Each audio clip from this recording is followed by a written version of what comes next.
Good morning to all. Welcome back. Last time हमने अपना fourth unit शुरू कर दिया था, दैट इज केमिकल काइनेटिक्स। आज हम करेंगे टाइप्स ऑफ रेट। तो रेट, जैसे मैंने आपको पहले भी बताया है, रेट स्पीड होती है, किसी भी चीज की स्पीड। ठीक है। किसी पर्टिकुलर टाइम पर उसे हम रेट बोलते हैं। जैसे कि आप किसी पर्टिकुलर प्लेस से भाग के गए किसी अनदर प्लेस में, और आपको वहां जाने में 5 मिनट लगे। ठीक है, तो आप क्या बोलोगे कि आपका रेट कितना है। मतलब आप पॉइंट ए से भाग रहे हो पॉइंट बी तक। ठीक है, और भागने में आपको 5 मिनट लग रहे हैं। तो रेट कैसे निकालोगे, that is distance upon time. तो ये आपके पास क्या होता है, रेट होता है। अब हमारे पास रेट दो टाइप के होते हैं, average rate and instantaneous rate. तो इंस्टेंटेनियस रेट और एवरेज रेट क्या होता है। तो सपोज करो आप एक रेल में जा रहे हो। ओके। अब जब आप रेल में जा रहे हो तो सपोज करो आपने 3 डेज, 3 दिन के अंदर, ठीक है, 1000 किलोमीटर या 2000 किलोमीटर, ठीक है, डिस्टेंस कवर की है। ओके, आप एक ट्रेन में जा रहे हो और आप 3 दिनों में आप 2000 किलोमीटर चल बैठे। ठीक है। और 2000 किलोमीटर चलने के लिए आपको जो टाइम लगा वो टाइम था 50 आवर। ठीक है, 50 घंटे लगे। तो आपकी रेट क्या होगा, रेट मतलब स्पीड। तो स्पीड आपकी क्या होगी, speed is equal to distance upon time. ठीक है, तो 40 किलोमीटर पर आवर। ओके। अब ठीक है, अब आप ट्रेन में जा रहे हो, देखो अब ट्रेन में हर वक्त ट्रेन, ठीक है, पर्टिकुलर स्पीड से नहीं चलती। जैसे सपोज करो आप पहले दिन गए, पहले दिन में आपकी जो ट्रेन थी वो 40 किलोमीटर पर आवर की स्पीड से जा रही थी। दूसरे दिन वो थोड़ी कम हो गई, वो 30 किलोमीटर पर आवर की स्पीड से चलना शुरू हो गई। ठीक है, तीसरे दिन वो और ज्यादा कम हो गई, वो 20 किलोमीटर पर आवर की स्पीड से चलना शुरू हो गई। ठीक है, तो एग्जैक्टली exactly आपके पास रेट क्या है। ठीक है, तो रेट ना आप इससे निकाल सकते हो, ना इससे निकाल सकते हो, ना इससे निकाल सकते हो। ठीक है, आप रेट कैसे निकालोगे, इन सब का एवरेज करके। तो इसी को ही हम एवरेज रेट बोलते हैं। ठीक है, तो this is called your average rate. तो जो रेट हम एवरेज करके निकालते हैं उसको हम एवरेज रेट बोलते हैं। दूसरा होता है इंस्टेंटेनियस रेट। इंस्टेंटेनियस होता है एकदम से, ताजा ताजा। ठीक है, तो ऐसा रेट, जैसे सपोज करो मैंने आपको बोला कि पहले दिन में ट्रेन चली थी 40 किलोमीटर पर आवर की स्पीड। ठीक है, पर आवर की स्पीड से। और मैंने आपको बोला कि आपने इसकी स्पीड निकालनी है 2 घंटे के अंदर अंदर, मतलब 2 घंटे में वो कितना किलोमीटर कवर कर रही है, उसकी स्पीड कितनी है। ठीक है, तो आप क्या करोगे, इजिली 2 घंटे में देख सकते हो उसने कितनी स्पीड कवर की। जैसे सपोज करो उसने 2 घंटे में 40 किलोमीटर पर आवर की स्पीड कवर की। ठीक है, तो ये जो 40 किलोमीटर पर आवर की स्पीड है, ये एक ताजी ताजी स्पीड है उसकी। ठीक है, फ्रेश स्पीड है, एकदम से मापी गई स्पीड स्पीड है। तो और रेट है, तो इसी को ही हम इंस्टेंटेनियस रेट ऑफ रिएक्शन बोलते हैं। ओके। तो आपको नोट्स मैंने सेंड कर दिए हैं, उसमें आपको इंस्टेंटेनियस रेट आपने कैसे लिखना है, एवरेज रेट कैसे लिखना है। ठीक है, तो फुल आपने एग्जांपल के साथ वो करना है। आज नेक्स्ट करेंगे हम इसके बाद factor affecting the rate of reaction. So next one is your factor affecting the rate of reaction. कौन कौन से फैक्टर है जो रेट ऑफ रिएक्शन को अफेक्ट करते हैं। ठीक है, तो सबसे पहला आता है आपके पास कंसंट्रेशन ऑफ रिएक्टेंट। तो कंसंट्रेशन ऑफ रिएक्टेंट पढ़ने के लिए आपको कोलिजन थ्योरी में बैक जाना पड़ेगा। प्लस वन में अपनी कोलिजन थ्योरी पढ़ी है। ठीक है, अगर आपको याद नहीं आ रही है तो एक बार देख लीजिए कि कोलिजन थ्योरी क्या होती है हमारे पास। जिसे सपोज करो, ठीक है, आपके पास दो रिएक्टेंट है, reactant A plus reactant B. इन दोनों ने कंबाइन करना है और आपका प्रोडक्ट बनाना है। ठीक है, तो हम क्या करेंगे इसमें, हम देखेंगे कि जब ये प्रोडक्ट बना रहे हैं तो प्रोडक्ट बनाने में इनके बीच में कौन कौन सी इनको अड़चने आ रही हैं। ठीक है, तो कौन से फैक्टर अफेक्ट करेंगे रेट ऑफ रिएक्शन के लिए। ठीक है, क्योंकि देखो जो रेट ऑफ रिएक्शन है वो ना ही घटना चाहिए ना ही वो बढ़ना चाहिए। जैसे आप बाइक चलाते हो, अगर आपकी बाइक की स्पीड बढ़ जाए तब भी प्रॉब्लम है। ठीक है, आप टकरा सकते हो। अगर आपकी बाइक की स्पीड घट जाए तब भी प्रॉब्लम है। आपको किसी पर्टिकुलर स्थान जगह पे पहुंचना है तो वहां पे आपको पहुंचने में लेट हो जाएगा। ओके, तो आपके पास बाइक का जो स्पीड है, बाइक की जो रेट है वो बिल्कुल फिक्स होनी चाहिए, सेम टू सेम। जो रेट ऑफ रिएक्शन होते हैं, जो रिएक्शन है, रिएक्शन जो आपके हो रहे हैं उनका जो रेट है वो भी आपके पास बैलेंस होना चाहिए। ठीक है, तो इसके लिए कुछ फैक्टर भी रिस्पॉन्सिबल होते हैं जो रेट को एक पर्टिकुलर रेट पर फिक्स रखते हैं। ठीक है, तो जैसे सबसे पहले है कंसंट्रेशन ऑफ रिएक्टेंट, तो आपने रिएक्टेंट ले लिया ए और बी, आपके पास एक कंटेनर है, क्लोज्ड है। ठीक है, इसमें आपके पास रिएक्टेंट ए पड़े हुए हैं और साथ में बी पड़े हैं। ठीक है, तो कुछ एक आपके पास ए पड़े हैं, कुछ एक आपके पास बी पड़े हैं। ठीक है, ये बी दोनों सेम है, मैं आपको डिफरेंट कलर से शो करने की कोशिश कर रही हूँ। ठीक है, अब ये आपके पास है रिएक्टेंट है। ओके, ये क्लोज कंटेनर में क्लोज है। तो अब देखो, सीधी सी बात है, अगर आप कंसंट्रेशन रिएक्टेंट की कंसंट्रेशन को बढ़ाओगे, अगर आप ए को बढ़ा देते हो या बी की कंसंट्रेशन को बढ़ा देते हो, तो नेचुरल सी बात है रेट ऑफ रिएक्शन भी आपका बढ़ जाएगा। एकदम से वो क्या हो जाएगा, रेट बढ़ा देगा। ठीक है, जैसे कि फॉर एग्जांपल, अगर आप गैस पे आपने कोई सब्जी रखी हुई है, अगर आप गैस की वॉल्यूम बढ़ा दोगे तो सब्जी एकदम से बन जाएगी। तो जो सब्जी एकदम से बन रही है वो प्रोडक्ट है आपके पास, सब्जियां पहले कच्ची थी वो रिएक्टेंट थी। ओके, तो सिमिलर आपके पास जैसे आप ए की कंसंट्रेशन बढ़ाओगे या बी की कंसंट्रेशन बढ़ाओगे, आपके पास रेट ऑफ रिएक्शन इंक्रीज हो जाएगा। ठीक है, तो आपके पास, तो फर्स्ट आ गया कंसंट्रेशन ऑफ रिएक्टेंट। फिर उसके बाद दूसरा आपके पास होता है कंसंट्रेशन। ठीक है, प्रेशर। अगर हम प्रेशर इंक्रीज करें तो प्रेशर का क्या असर पड़ता है, तो प्रेशर जब आप इंक्रीज करोगे तो प्रेशर का आपके पास क्या असर पड़ेगा। प्रेशर करने से पहले एक और चीज मैं आपको बताना चाहूंगी। ठीक है, अ, जब भी आपने इसको एक कंटेनर में डाला है तो आपको पता है कि जो पर्टिकुलर एटम होते हैं, जैसे ए एटम है या बी एटम है, ठीक है, ये कंटिन्यूसली क्या कर रहे हैं, मूव कर रहे हैं, ये रुके नहीं है, कंटिन्यूसली मूव कर रहे हैं और मूव कर रहे हैं। ठीक है, और ये टकरा रही है, इस वॉल्स के साथ टकरा के प्रेशर क्रिएट कर रहे हैं। ठीक है, अब ये इतने ज्यादा स्पीड में एक दूसरे के साथ टकराते हैं कि पॉसिबिलिटी क्या रहती है कि ए के साथ टकरा सकता है। ठीक है, और ए बी के साथ भी टकरा सकता है। ओके, सो अगर ए के साथ टकराएगा आपका या ए बी के साथ टकराएगा तो कौन से रिजल्ट फ्रूटफुल होंगे।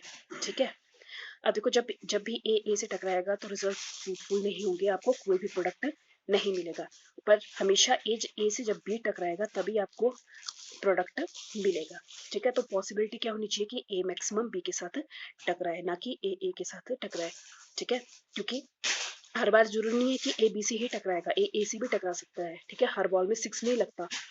ओके, किसी पर्टिकुलर बॉल में ही सिक्स लगता है। तो कुछ रिजल्ट आपके पास फ्रूटफुल हो सकते हैं और कुछ रिजल्ट फ्रूटफुल नहीं होते हैं। ओके, सो कोलिजन आपका तभी होगा, प्रोडक्ट तभी होगा जब ए बी के साथ रिएक्ट करेगा। सेकंड वन है प्रेशर। ठीक है, प्रेशर के लिए अगर आप यहाँ पे एक पिस्टन लगा दो और इस पिस्टन को आप नीचे की तरफ ले जाओ, ठीक है, तो इसमें प्रेशर क्रिएट हो जाएगा।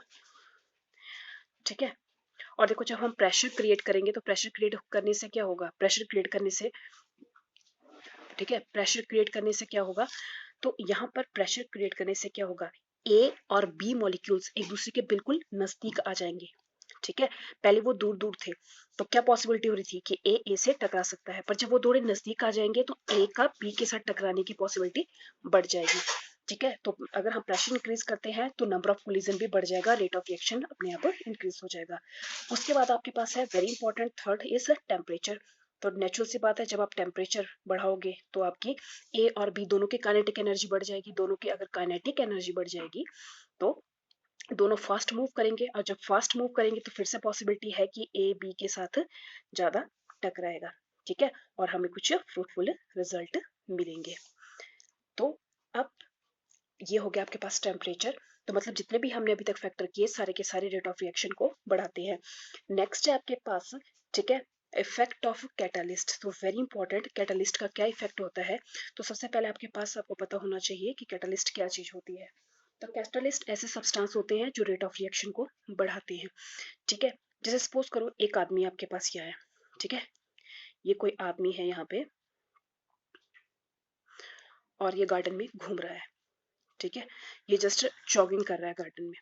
ओके, अब इसको एक डॉगी मिल गया और डॉगी का नेचर क्या है कि डॉगी काटने वाला है। ठीक है, तो डॉगी क्या करेगा, इस पर भौंकना शुरू करेगा। जब वो बार्किंग करना शुरू कर देगा तो डर के मारे ये भागेगा। ठीक है, और जैसे ये भागेगा तो भागते भागते ये अपनी स्पीड बढ़ा देगा। ठीक है, तो यही काम आपका कैटलिस्ट करते हैं। तो जो इसमें यहाँ पे डॉगी है, तो डॉगी क्या करेगा आपका, ठीक है, कैटलिस्ट है। ठीक है, मतलब डॉगी ने कुछ नहीं किया, डॉगी इसके ऊपर से भौंक रहा है। ठीक है, और इसके पीछे दौड़ रहा है और इस आदमी की स्पीड अपने आप इंक्रीज हो गई। वैसे ही कैटलिस्ट क्या करते हैं, रेट ऑफ रिएक्शन को बढ़ाते हैं, पर वो रिएक्शन में खुद इन्वॉल्व नहीं होते हैं। जैसे अगर आपके पास कोई रिएक्शन है, that is reaction is A + B give rise to C। आपने इसमें कैटलिस्ट डाला 10 ग्राम, ठीक है। कोई भी कैटलिस्ट डाला, सपोज करो जिंक डाला, हाइड्रोजन डाला, वट अगर आपने 10 ग्राम डाला है, जब रिएक्शन हो जाएगा, ठीक है, जब रिएक्शन हो जाएगा तो आपको कैटलिस्ट ये 10 ग्राम ही मिलेगा। इसका क्या मतलब है कि ये रिएक्शन के अंदर इन्वॉल्व नहीं हुआ है। So this is your catalyst.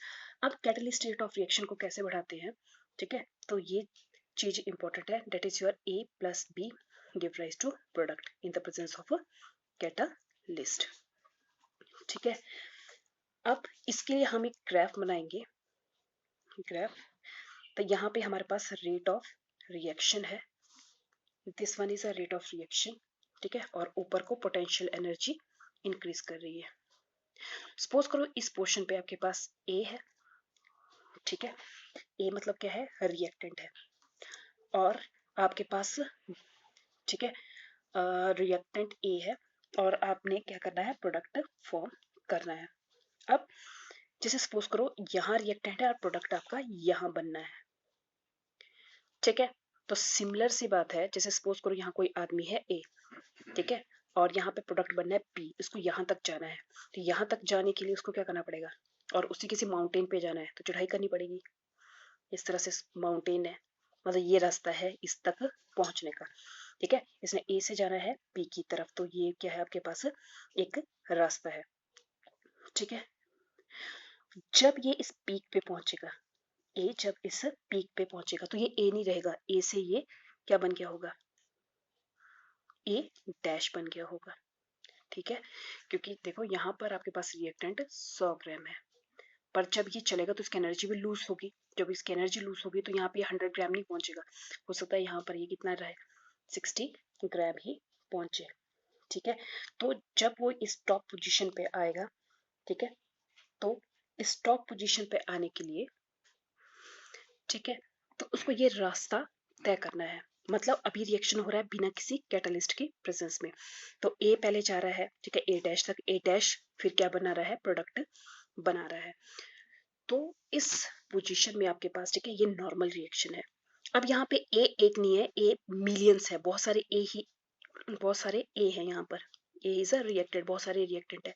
अब सारे के सारे ए की एनर्जी एक बराबर नहीं होती है, ठीक है, देखने में तो ये ए एक बराबर लग रहे हैं, ठीक है, पर सबकी एनर्जी एक बराबर नहीं होती। कुछ मॉलिक्यूल्स की एनर्जी ज्यादा होती है, कुछ मॉलिक्यूल्स की एनर्जी कम होती है, जैसे कि आपकी पढ़ने की स्पीड, ठीक है, कई पढ़ने में अच्छे हैं, कई पढ़ने में अच्छे नहीं है, वैसे ही इनकी स्पीड्स हैं।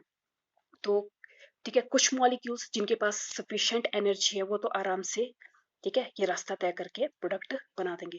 पर कुछ एक मॉलिक्यूल्स जिनकी इतनी एनर्जी नहीं है कि वो इस बैरियर को पास कर सके, ठीक है, तो उनको कुछ एक्स्ट्रा एनर्जी की जरूरत होती है। उसी एक्स्ट्रा एनर्जी को हम क्या बोलते हैं, एक्टिवेशन एनर्जी, वेरी इंपॉर्टेंट, ठीक है, इसको हम बोलते हैं एक्टिवेशन एनर्जी। मतलब अगर आप यहाँ से यहाँ तक देखोगे तो ये आपके पास क्या है, एक्टिवेशन एनर्जी है। मतलब आपको मॉलिक्यूल्स को यहाँ से एनर्जी देनी पड़ेगी ताकि वो इस टॉप पे पहुंच जाए।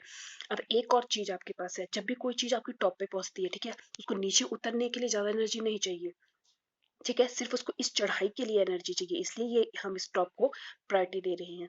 तो जब ये ए यहाँ से यहाँ तक आ रहा है तब इसको एनर्जी चाहिए, इसको नीचे उतरने के लिए एनर्जी नहीं चाहिए, इसलिए हम एक्टिवेशन एनर्जी इसको यहाँ से यहाँ तक देते हैं, ठीक है। जैसे आपने यहाँ से पत्थर ऊपर लेके जाना है तो उस पत्थर को ऊपर ले जाने के लिए आपको एनर्जी लगेगी, पर क्या आपको उस पत्थर को पी तक ले जाने के लिए एनर्जी चाहिए, नहीं चाहिए। यहाँ से आप इसको धक्का मार दो, ठीक है, वो सीधे पी तक पहुंच जाएगा, तो रिएक्शन अपने आप हो गया। तो सिमिलरली यहाँ पे आपके पास क्या होता है, ठीक है, तो अभी तो ये रिएक्शन हो रहा था बिना कैटलिस्ट के प्रेजेंस में। अब अगर हमने इसमें कैटलिस्ट डाल दिया, सपोज करो अब हमने कैटलिस्ट डाल दिया, ठीक है, तो कैटलिस्ट क्या करता है, उसको इतनी पहाड़ी चढ़नी पड़ रही है तो कैटलिस्ट क्या करेगा, ठीक है, इसको एक शॉर्ट रास्ता दे देगा। मतलब जो एक्टिवेशन एनर्जी आपको इतनी देनी पड़ रही थी अब वो कितनी हो गई, कम हो गई। तो वेरी इंपॉर्टेंट क्वेश्चन आता है आपका कि आपके पास, ठीक है, कैटलिस्ट कैसे रेट ऑफ रिएक्शन को बढ़ाते हैं, तो कैटलिस्ट रेट ऑफ रिएक्शन को बढ़ाते हैं बाय डिक्रीजिंग एक्टिवेशन एनर्जी। तो ये 1 मार्क्स का क्वेश्चन आपको आ गया है, ठीक है। तो आपने इसको क्वेश्चन के फॉर्म में भी लिख लेना है कि how catalyst increases the rate of reaction. तो कैसे इंक्रीज करेगा? By decreasing the activation energy. और एक्टिवेशन एनर्जी क्या होती है? Activation energy is a that amount of energy which is required by molecule to cross the this energy barrier. This one is a energy barrier. तो उसको हम activation energy बोलते हैं, ठीक है। तो साथ साथ में आप नोट्स भी बनाते रहिए। तो ये very important is activation energy क्या है आपके पास। Second one is your catalyst rate of reaction कैसे बढ़ाता है। ओके,